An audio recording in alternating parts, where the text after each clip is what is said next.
Nhiệm quả nhiệm Hội Thánh Tin Lành Đơn Vai nhiệm kỳ 2026 đến 2030. Căn cứ điều 32 Luật Tín ngưỡng Tôn giáo quy định về việc thông phẩm, bổ nhiệm, bầu cử, suy cử chức sắc, chức việc được thực hiện theo hiến chương của tổ chức tôn giáo. Căn cứ điều 34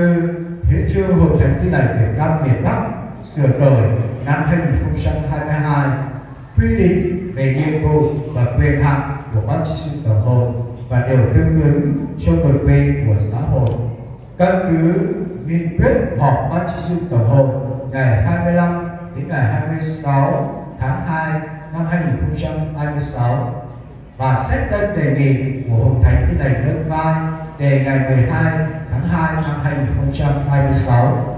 ban trị sự tổng hội quyết định điều 1 bổ nhiệm mục sư nhậm chức Lý Văn Nhính, sinh năm 1979, thường trú tại xã Dân Tiến, tỉnh Thái Nguyên, làm quản nhiệm Hội Thánh Tin Lành Đơn Vai, xóm Đơn Vai, xã Dân Tiến, tỉnh Thái Nguyên,